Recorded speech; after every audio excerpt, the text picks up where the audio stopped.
예수 사랑하심을 거룩하신 말일세. 평안하십니까? 오늘은 9월 7일 월요일 아침 묵상입니다. 오늘 같이 읽을 말씀은 에스겔 10장에서 12장까지입니다. 요즘 들어서 카카오 채널에서 동영상을 올리는 부분에 자꾸만 문제가 생기는 것 같습니다. 그래서 불편하시겠지만 이제 유튜브를 통해서 들으셔도 성경 말씀들을 들으시고, 때때로 아침 묵상이 잘 안 올라갈 때도 유튜브를 통해서 들으시면 거기는 별 문제 없이 되고 있는 것 같습니다. 그래서 혹시 아침에 채널로 들었는데 안 되면 너무 당황하지 말고 링크가 되어 있는 유튜브에 들어가시거나 교회 홈페이지에 들어가시면 또 리바이블 성경 읽는 것 또 아침 묵상하는 것 다 유튜브로 연결되어 있습니다. 들어가셔서 말씀 들으시면 되겠습니다. 의도하지 않았지만 그런 어떤 기계적인 문제들, 기술적인 문제들이 가끔씩 발생하게 돼서 죄송합니다. 오늘 같이 읽을 말씀 10장에서 12장에 보면 예루살렘의 죄악에 대해 하나님이 심판하시는 이야기가 등장합니다. 주님의 영광이 예루살렘 성전을 떠나시고 예루살렘의 죄악에 대해서 심판하시고, 그런데 놀라운 것은 그 가운데 하나님께서 약속의 말씀, 회복의 약속을 주신다는 것입니다. 그것이 11장에 나와 있는 내용입니다. 오늘 아침 같이 살펴볼 말씀은 에스겔서 11장 17절에서 21절까지의 말씀입니다. 그러므로 너는 포로가 된 동포들에게 이르기를, 나 주 하나님이 이렇게 말한다. 내가 여러 민족 속에서 너희들을 모아들이고 너희가 흩어져 살고 있는 그 여러 나라에서 너희를 모아 이스라엘 땅을 너희에게 주겠다 하여라. 그들은 그곳으로 가서 그 땅에 보기 싫고 역겨운 우상들을 그 땅에서 다 없애버릴 것이다. 그때 내가 그들에게 일치된 마음을 주고 새로운 영을 그들에게 속에 넣어주겠다. 내가 그들의 몸에서 돌같이 굳은 마음을 없애고 살같이 부드러운 마음을 주겠다. 그래서 그들은 나의 율례대로 생활하고 나의 규례를 지키고 그대로 실천하여 내 백성이 되고 나는 그들의 하나님이 될 것이다. 그러나 마음속으로 보기 싫고 역겨운 우상을 따르는 사람들에게는 내가 그들의 행실대로 그들의 머리 위에 갚아주겠다. 나 하나님의 말이다. 아멘. 하나님께서 말씀하시는 그 땅에 보기 싫고 역겨운 우상들, 그것을 섬겼기 때문에 하나님께 죄악을 저지르게 되고 그런 말미암아 심판받았던 그 우상들을 다 버리게 될 것이다 라고 말씀하십니다. 그리고 하나님 말씀대로 살아가게 될 거다. 너희는 하나님의 백성이 되고 나는 그들의 하나님이 될 것이다. 이것이 우리가 원하는 삶의 모습일 것입니다. 20절에 나와 있는 것처럼, 그래서 그들은 나의 율례대로 생활하고 나의 규례를 지키고 그대로 실천하여 내 백성이 되고 나는 그들의 하나님이 될 것이다. 여기서 말하는 하나님 말씀대로 살아가는 것, 하나님 규례를 지키고 그대로 실천하는 것, 그것이 기계적인 복종을 말하는 것이 아닙니다. 그렇게 하지 않으면 벌을 받기 때문에, 혹은 그렇게 하지 않을 수 없는 자유의지가 없기 때문에 하는 것이 아닙니다. 내가 선택하는 것입니다. 율례대로 생활하겠다고 선택하는 것이고, 하나님의 규례를 지키고 그대로 실천하겠다고 선택하는 것입니다. 순종하는 것입니다. 선택할 수 있는데, 거부할 수도 있는데, 그렇게 하지 않고 내가 내 의지로 순종한다는 것입니다. 내 의지로 선택한다는 것입니다. 그 선택은 기쁨으로 이루어지는 것입니다. 그리고 이것은 하나님의 백성이 되는 조건이 아닙니다. 하나님의 백성이면 그렇게 살게 되는 것입니다. 하나님의 백성이면, 하나님을 왕으로 모시고 있다고 하면 하나님의 말씀대로, 하나님의 율례대로, 하나님의 규례를 지키고 그대로 실천하는 삶을 살아가게 되는 것입니다. 어떻게 이것이 가능할 수 있을까? 19절에 그 답이 나와 있습니다. 그때 내가 그들에게 일치된 마음을 주고 새로운 영을 그들 속에 넣어주겠다. 내가 그들의 몸에서 돌같이 굳은 마음을 없애고 살같이 부드러운 마음을 주겠다. 우리 안에 새로운 마음을, 새로운 영을 넣어주시겠다 말씀하고 있습니다. 하나님께서 넣어주신다는 것입니다. 그래서 우리 안에 그 영이 있어서, 그 마음이 있어서 살같이 부드러운 마음이 있어서 우리가 불순종했던 하나님을 거부했던 돌같이 굳은 마음을 없애주시고 살같이 부드러운 마음을 주시기 때문에 하나님 말씀대로 살아갈 수 있다는 것입니다. 하나님 말씀에 순종할 수 있고 그것이 기쁨이 될 수 있다는 것입니다. 다른 표현으로 이야기하면 우리에게 성령을 주셔서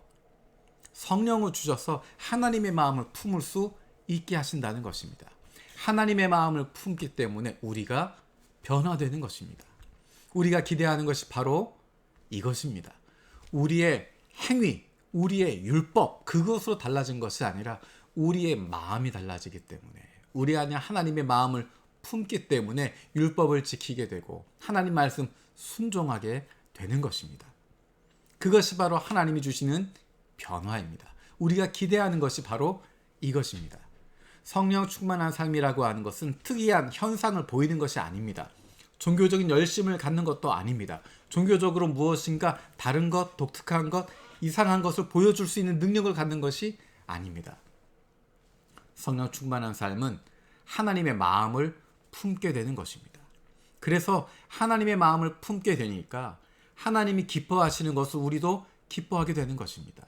하나님이 중요하게 생각하는 것을 우리도 중요하게 여기게 되는 것입니다. 그것이 바로 하나님께서 주시는 변화이고 그런 변화가 있을 때 진정한 하나님의 백성으로서의 기쁨과 즐거움을 누릴 수 있게 되는 것입니다. 하나님의 자녀로서의 특권인 기쁨과 즐거움을 세상이 빼앗을 수 없는, 세상이 흔들 수 없는 평안을 누리며 살아갈 수 있게 되는 것입니다. 우리를 새롭게 하시는 성령, 하나님이 우리에게 주시겠다고 약속하셨고 이미 우리가 예수 그리스도를 나의 주로 고백할 때 바로 그 순간 성령께서 우리 가운데 역사하셔서 우리가 변화되었고 성령으로 말미암아 새롭게 태어나게 되었고 거듭나게 되었고 하나님의 자녀들이 되었습니다. 하나님께서 우리에게 성령을 주셨고 하나님의 영을 우리 가운데 넣어 주셨기 때문에 우리 안에는 거룩하게 살고 싶은 마음, 하나님 말씀대로 살아가고 싶은 마음, 하나님 말씀에 순종하며 살아가고 싶은 마음이 생기는 것이고 그 마음뿐만 아니라 그렇게 살아갈 수 있는 능력도 우리에게 주시는 것입니다. 하나님 말씀대로 살아갈 수 있는, 하나님이 말씀하신 것처럼 내가 거룩하니 너희도 거룩하라 말씀하시는데 그 거룩한 삶을 살아갈 수 있는 열정도 주셨고 그렇게 살아갈 수 있는 능력도 주셨습니다. 우리가 그것을 실천하며 살아가는 것입니다. 때로는 실패한 것처럼 보일 수도 있고 때로는 내 마음에 들지 않을 수도 있고 때로는 실망스러울 때도 있습니다. 하지만 그때 다시 시작하는 것입니다. 다시 털고 일어나서 주님 다시 하겠습니다. 내가 이렇게 연약하고 부족하기 때문에 하나님의 능력이 필요합니다. 내가 주님 붙잡고 다시 시작합니다. 한 번, 두 번 넘어지면 괜찮습니다. 7번 넘어져도 괜찮고 예수님 말씀하신 것처럼 70번씩 7번 하루에 그렇게 넘어져도 괜찮습니다. 다시 일어나면 되는 것이고 다시 시작하면 되는 것이고 우리 안에 주신 성령으로 말미암아 다시 일어나고 다시 하나님 아버지께 나아가면 됩니다. 그 말씀대로 살아가고 그 말씀 지키며 실천하며 살아갈 수 있는 힘을 우리 가운데 주십니다. 그로 말미암은 하나님의 백성이 된 하나님의 백성으로서 하나님의 뜻에 순종하며 살아가는 기쁨이 우리 가운데 넘치게 되고 하나님의 자녀로서 아버지의 마음을 품고 아버지가 원하시는 것, 아버지가 기뻐하시는 것 함께 기뻐할 수 있는 하나님의 자녀의 기쁨과 즐거움을 누릴 수 있게 되는 것입니다. 우리를 새롭게 하시는 성령으로 말미암아 우리의 마음과 영이 새롭게 되어서 하나님의 자녀의 기쁨과 즐거움을 날마다 누릴 수 있는 저 여러분들 되어지길 원합니다. 기도하겠습니다. 살아계신 아버지 하나님 감사드립니다. 에스겔을 통하여서 마신 말씀을 기억합니다. 하나님께서 우리 가운데 새 마음을 주시고 새로운 영을 넣어주셔서 하나님 율례대로 생활하고 하나님 규례를 지키고 그대로 실천할 수 있는 하나님의 백성이 되게 하시겠다고 약속하신 것 기억합니다.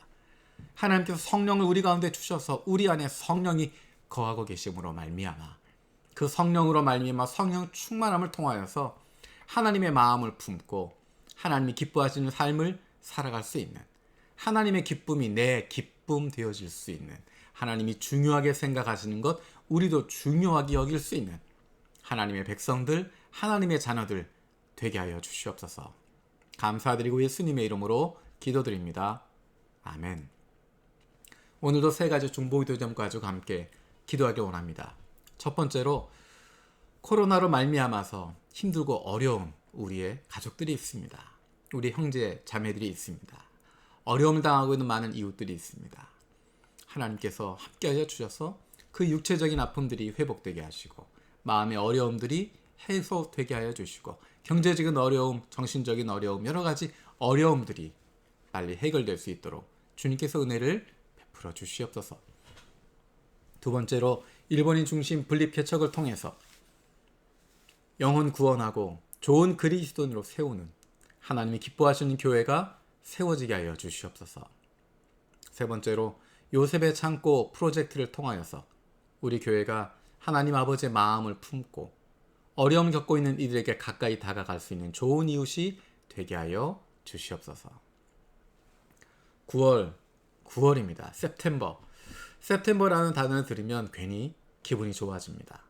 이 기분 좋은 마음을 가지고 이 즐거운 마음, 기대하는 마음을 가지고 2020년 남아있는 4개월 동안 하나님이 주시는 새로운 마음을 가지고 새로운 각오를 가지고 기쁨으로 달려갈 수 있기를 바랍니다. 지금까지 함께 하시고 인도하신 하나님께서 우리의 인생 마지막까지 함께 동행하시고 인도해 주실 줄로 믿습니다. September, Ad Pontes. 날 사랑하신 날 사랑하신 날 사랑하신 성경에서